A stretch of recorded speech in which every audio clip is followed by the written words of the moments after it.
हे guys, welcome back to Swastik review. मित्रांनो, आज आपण आपल्या गावाला आलेलो आहोत आणि आज मी म्हटलं की आज तुम्हाला माझी लहानपणीची जी शाळा आहे ती दाखवण्याचा एक प्रयत्न करतो. तर मित्रांनो, इथे माझं जे शिक्षण आहे हे 1ली ते 4थी झालेलं आहे आणि इथे माझ्या बऱ्याच अशा मेमोरीज आहेत. तर आज गावाला आलेलो आहे तर म्हटलं की एक छोटासा एक तुम्हाला व्हिडिओ करून माझ्या शाळेचा दाखवतो. तर चला मग आपण आज आपली शाळा बघूया. तर मित्रांनो, मी आत्ताच इकडे असंच राऊंड मारायला आलेलो आणि शाळा समोर दिसली, त्याच्यामुळे मी म्हटलं की हा व्हिडिओ तुमच्यापर्यंत पोहोचवण्याचा एक प्रयत्न करतो.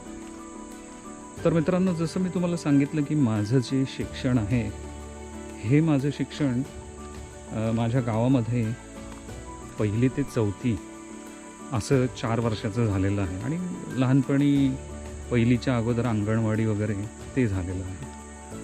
तर मित्रांनो, आपली ही जी शाळा आहे हिची आता सिच्युएशन कशी झालेली आहे, ती शाळा कशी आहे, तिची पडझड तर झालेली नाही ना. कारण की आज एवढे वर्ष झाले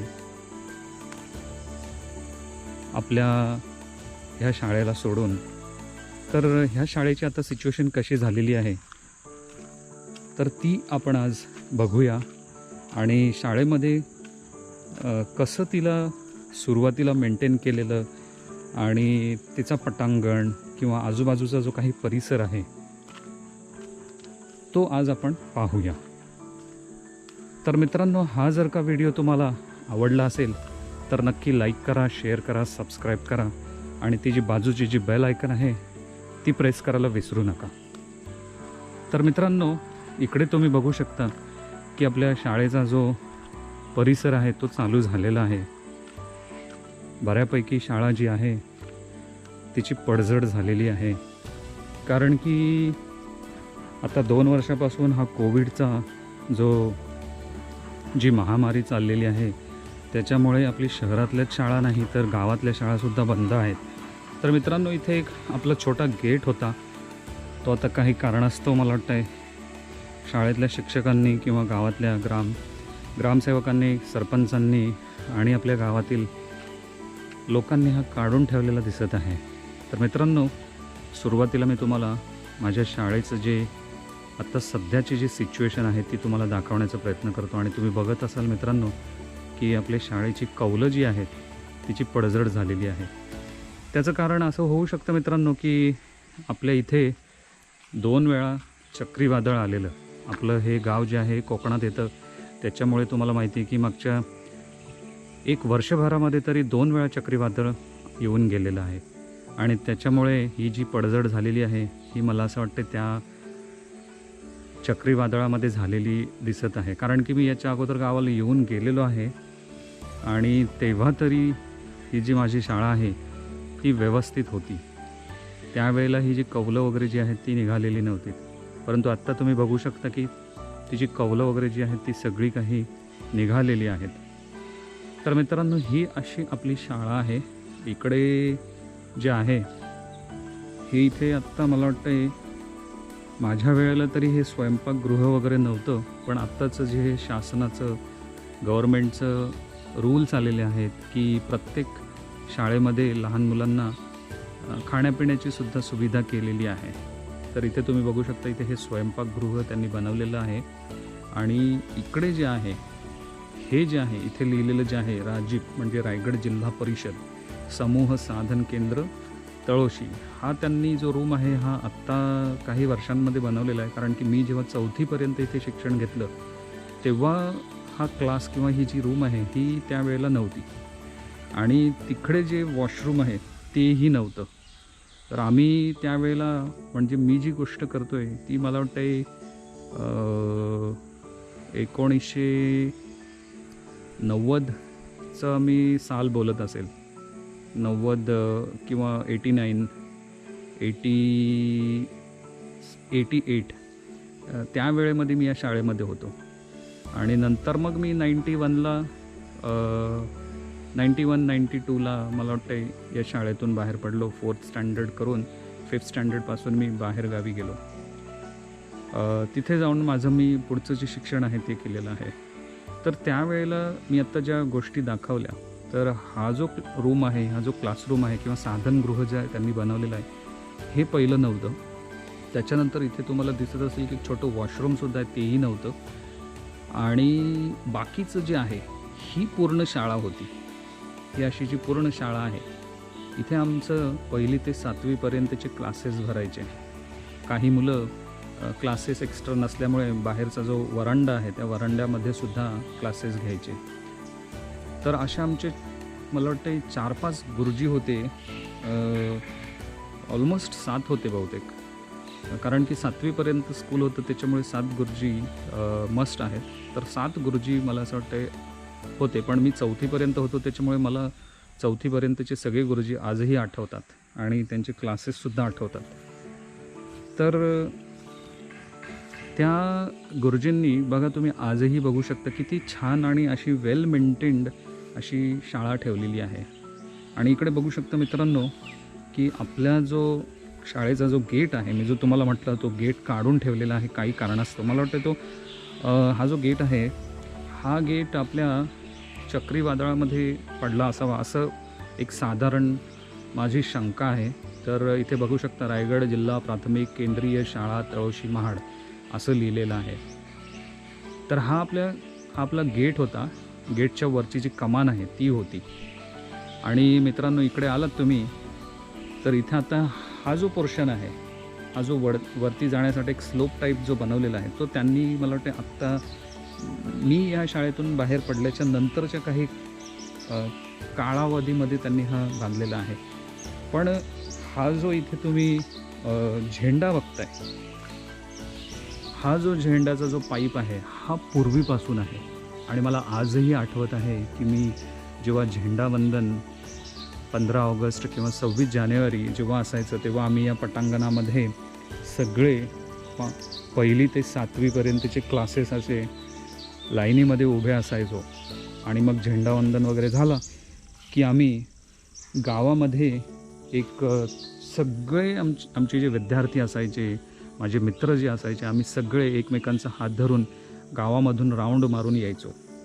आणि आमच्या त्यावेळेला आम्ही काही घोषणाही करायचो. म्हणजे एक्झाम्पल इज जय जवान जय किसान असे नारे आम्ही करत निघायचो.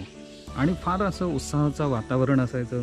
आम्हाला शाळेमध्ये त्यावेळेला प्रजासत्ताक दिनाच्या दिवशी किंवा स्वातंत्र्य दिनाच्या दिवशी आम्हाला गोळ्या चॉकलेटसुद्धा मिळायचे. तर त्या दिवशी भरपूर गर्दी असायची शाळेमध्ये. म्हणजे जी मुलं लहान असायची, ज्यांनी ॲडमिशनसुद्धा घेतलेलं नाही आहे, ती मुलंसुद्धा त्या दिवशी शाळेमध्ये असायचे. का तर गोळ्या चॉकलेटं वगैरे सगळी मिळायचे. आणि त्याच्यानंतर भाषणसुद्धा असायचे मित्रांनो. तर त्या भाषणामध्ये आपण प्रत्येक वेळेला आपण भाषणामध्ये भाग घ्यायचोच, पण माझे काही मित्रसुद्धा जे आहेत तेही घ्यायचे. आणि हा जो वरांडा आहे, ह्या वरांड्यामध्ये आम्ही सगळे बसायचो. आणि माझे जे आजोबा आहेत त्यांना ॲज अ प्रमुख पाहुणे म्हणून या शाळेमध्ये इथले जे मुख्याध्यापक होते किंवा गुरुजी होते त्यावेळचे, तर ते बोलवायचे. आणि त्यावेळेचा आनंद म्हणजे माझे जे आजोबा होते ते भाषण झालं आणि एखाद्याचं भाषण जर का छान असं झालं तर त्याला बक्षीससुद्धा द्यायचं. आणि त्यावेळेचं बक्षीस म्हणजे ₹1 किंवा ₹2. ₹2 तर भरपूर झाले. पण आणि ₹1 मी तर म्हणेल की त्यावेळेला भरपूर, ₹1मध्ये भरपूर काही यायचं. कारण की त्यावेळेला 5 पैसे, 10 पैसे, 25 पैसे असे हे पैसे चालायचे. आत्ता गव्हर्नमेंटने हे सगळं काही बंद केलेलं आहे. पण त्यावेळेला जे आहे हे असं आम्हाला ₹1 असे आम्हाला बक्षीस मिळायचं. आणि फार आनंद व्हायचा त्यावेळेला. आणि हे जे आहे हे मोटिवेशन सगळ्या मुलांना मिळायचं. आणि माझे जे आजोबा आहेत ते आर्मीमध्ये असल्यामुळे त्यांना लीडरशिपचं जे म्हणजे एखादी लीडरशिप कशी घ्यायची आणि कशी कामं करायची, एखाद्या गोष्टीला किंवा एखाद्या व्यक्तीला कसं मोटिवेट करायचं, हे सगळं त्यांना माहीत होतं. तर त्यांनी सुरुवातीपासूनच ही जी शाळा आहे, ही शाळा चांगली बनवण्यासाठी, विद्यार्थ्यांना चांगलं शिक्षण देण्यासाठी, चांगलं प्रोत्साहन करण्यासाठी ते असे प्रमुख पाहुणे म्हणून त्यांना इथले गुरुजी किंवा इथले मुख्याध्यापक बोलवायचे. आणि तेव्हा ते आपल्या विद्यार्थ्यांना बक्षीस द्यायचे. तर मित्रांनो, आत्ता मी हा जो वरांडा आहे या वरांड्याचीच गोष्ट करत होतो की आम्ही इथे बसायचो. आणि हा जो पहिला इथला जो क्लास दिसत आहे, इथे आमचे हा जो इयत्ता दुसरी आणि इयत्ता पहिली असं जे लिहिलेलं आहे, इथे आमचे मुख्याध्यापक बसायचे. हा जो आहे हा आमचा पहिलीचा क्लास होता. आमचे भागवत गुरुजी म्हणून असे आमचे प्राध्यापक, आमचे प्रिन्सिपल मुख्याध्यापक होते. आणि त्यांनी एवढं बेस्ट, मी म्हणेल की 1990च्या काळाची मी गोष्ट बोलतोय, आणि त्यांनी एवढं सगळ्या मुलांना घडवलेलं आहे की आजही कोणताच विद्यार्थी त्या गुरुजींना विसरत नाही. तेच गुरुजी नाही तर बाकीचे गुरुजीसुद्धा, सपकाळ गुरुजी किंवा बनसोडे गुरुजी किंवा मोरे गुरुजी असे आमचे काही गुरुजी होते. त्यांना आजपर्यंत कोणच गावामधून जो कोण शिकून इथून बाहेर पडलेला आहे, तुम्ही कधीही त्यांना विचारलं की तुमचे गुरुजी कोणते होते आणि त्यांनी काय शिकवलं, कोणतं ज्ञान दिलं, कोणतं मोटिवेशन दिलेलं आहे, तर आजही तुम्हाला मुलं जी आहेत ती प्रॉपर तुम्हाला त्यांच्याविषयी इन्फॉर्मेशन देतील. तर मित्रांनो, तुम्ही इथे बघू शकता की शाळेला चांगल्या प्रकारे मेंटेनसुद्धा केलेलं आहे. तर इथे बघू शकता की बराच असं भिंतींवरती काही ना काही त्यांनी पेंट करून ठेवलेलं आहे. तर इथे बघू शकता, इथे लिहिलेलं आहे राजीव शाळा तळोशी, दिनांक वगैरे. म्हणजे हा जो आहे हा सूचना फलक आहे, हा नोटीस बोर्ड आहे. इथे तुम्ही बघू शकता की तापमान, आजचं टेम्परेचर किती आहे, वार कोणता आहे, हे सगळं लहान मुलांकडून किंवा गुरुजी जे आहेत ते स्वतः लिहायचे. आणि एकदा आपली प्रार्थना झाली की प्रत्येक मुलाचा टर्न असायचा, आणि तो त्या दिवशीची तिथी, वार, टेम्परेचर आणि एक वाक्यप्रचार असं कंपल्सरी असायचं. तर याच्याने काय व्हायचं की मुलांना जे आहे ते मोटिवेशन मिळायचं, लिडरशिपचं एक त्यांचं एक पर्सनल डेव्हलपमेंट व्हायचं. आणि इकडे तुम्ही बघू शकता की दैनिक वार्ता वगैरे लिहिलेला आहे, इथे वार वगैरे, दिन विशेष वगैरे. आणि इथे बघू शकता मित्रांनो की किती मुलं आज, हा पटचा म्हणजे हा एक चार्ट आहे. तर तुम्ही इथे बघू शकता की इथे लिहिलेलं आहे की इयत्ता, पट, उपस्थिती, मुले किती आलेत, मुली किती आल्या, एकूण वगैरे, ते असंही लिहिलेलं आहे. आणि इथे पहिली, दुसरी, तिसरी, चौथी, पाचवी, मला वाटतं आता ही जी शाळा आहे ही 7वीपर्यंत राहिलेली नाही आहे. ही जी शाळा आहे आपली ती 5वीपर्यंतच त्यांनी ठेवलेली आहे. कारण की मी जसं म्हटलं तुम्हाला की आजूबाजूच्या गावांमध्ये बऱ्याच अशा शाळा झालेल्या आहेत की तिथे इंग्लिश मीडियम चालू झालेलं आहे. त्याच्यामुळे आजचं जे एज्युकेशन आहे ते इंग्लिश मीडियमकडे वळतं, आणि गावातल्या शाळा ज्या आहेत त्या अशा बंद होत चाललेल्या आहेत. तर माझं ह्या व्हिडिओच्या मार्फत तुम्हाला हे नक्की सांगणं आहे की definitely you can go ahead for English medium, पण तुम्ही गावातलं जे बेसिक शिक्षण आहे ते नक्की घेतलं पाहिजे. आणि गावामध्ये जे आहे, जर का एखाद्याची परिस्थिती अशी असेल की त्याला इंग्लिश मिडियमला जाता येत नाही, तर नक्की अशी मुलं इथे आली पाहिजेत. त्यांनी शिक्षण घेतलं पाहिजे, त्यांनी त्यांच्या पायावरती उभं राहिलं पाहिजे, चांगलं नागरिक बनलं पाहिजे. तर या व्हिडिओच्या मार्फत मी तुम्हाला हेच सांगेल की तुमच्या गावांमध्ये ज्या कोणत्या शाळा आहेत तिथे जर का तुमच्या गावामधली मुलं जर का जात नसतील तर त्यांच्या आईवडिलांना, त्यांच्या पालकांना प्रोत्साहन द्या आणि चांगलं शिक्षण घ्यायला त्या मुलांना लावा. तर मित्रांनो, तुम्ही इथे बघू शकता पुढचा जो पार्ट आहे तो इथे तुम्हाला दिसेल की पंचांग. तर असं हे पंचांग वगैरे इथे आहे. त्याच्यानंतर सर्व शिक्षा अभियान, शाळा अनुदान, सण वगैरे, किती अनुदान मिळालेलं आहे, खर्च किती झालेला आहे, शिल्लक रक्कम किती आहे, हे सगळं त्यांनी इथे चांगलं मेंटेन केलेलं आहे. त्याच्यानंतर इथे बघाल मित्रांनो, तर इथे त्यांनी लिहिलेलं आहे की कुठले वार असतात, the days of the week. तर आठवड्याचे वार कोणते आणि काय ते त्यांनी इथे लिहिलेलं आहे. आणि इथे त्यांनी लिहिलेलं आहे की वाढदिवस, हार्दिक शुभेच्छा. म्हणजे एखाद्या विद्यार्थ्याचं वाढदिवस असेल, बड्डे असेल, तर त्याचं इथे नाव लिहिलं जाणार आणि त्याच्याविषयी हा असा बोर्ड, त्या दिवसाचा त्याचा तो खास दिवस असतो, त्याच्यामुळे त्याच्याविषयी हा वाढदिवसाच्या हार्दिक शुभेच्छा त्या शाळा, मुलं किंवा शाळेतील शिक्षक असं ते त्यांना प्रोत्साहन करतात. त्याच्यानंतर मित्रांनो इथे बघू शकता त्यांनी एक चार्ट आहे, हा वैज्ञानिक दृष्टिकोन, व्यक्तिशीरपणा, नीटनेटकेपणा, स्त्री पुरुष समानता, असं एक चार्ट आहे. आणि पुढे आलो तर इथे तुम्हाला दिसेल की ज्ञानदीप, मिटवी अज्ञान, असं एक मला वाटतं हा लॅम्प आहे की तुम्ही शिक्षण घ्या म्हणजे तुम्हाला कोणतीही अडचण येणार नाही, असं त्यांनी एक ज्ञानदीप त्यांनी असे एक तो लॅम्प दाखवलेला आहे.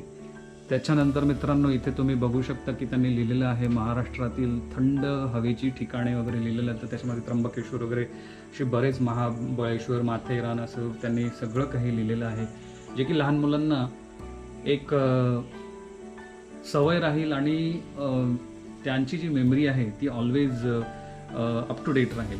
म्हणजे त्यांना घरी जाऊन रोजच्या रोज पाठांतर करायची काही गरज नाही, वाचायची काही गरज नाही. जेव्हा ते शाळेत येतात तेव्हा त्यांना हे नजरेसमोर पडलं जातं आणि त्यांचं हे ऑटोमॅटिक त्यांच्या मेमरीमध्ये कॅप्चर होऊन जातं.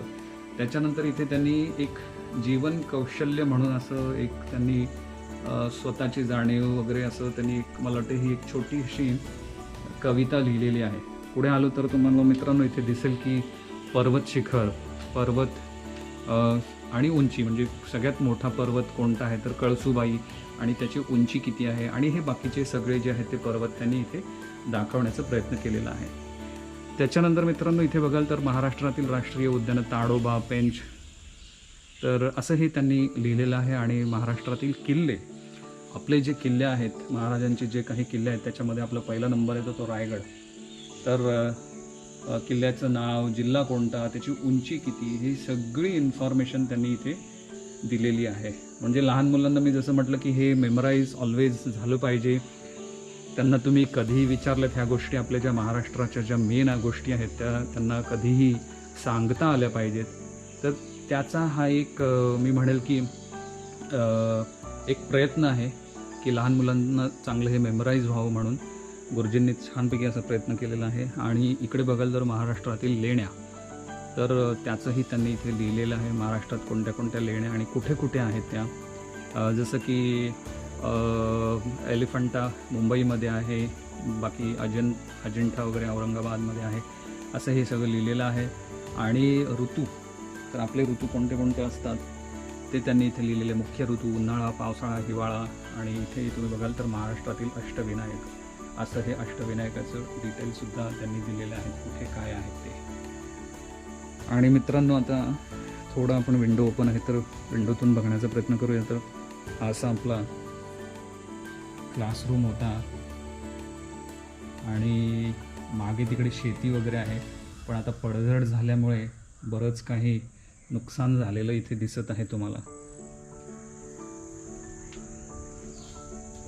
तर मित्रांनो हा एक माझा छोटासा प्रयत्न होता की तुम्हाला माझी आज शाळा दाखवावी. मी गावाला आलेलो आहे, त्याच्यामुळे मी म्हटलं की फेरफटका तर घेऊयाच, पण आपली जर का आपल्याला शाळा दाखवता आली आपल्या सगळ्या सबस्क्रायबर्सना, आपल्या स्वस्तिक रिव्ह्यूच्या फॅमिलीला, तर एक त्यांनाही आनंद वाटेल आणि त्यांनाही एक नवीन व्हिडिओ मिळेल बघण्यासाठी. तर असा हा आपला आजचा प्रयत्न होता मित्रांनो. तर हा व्हिडिओ तुम्हाला कसा वाटला आणि आवडला असेल तर नक्की लाईक करा, शेअर करा, सबस्क्राईब करा.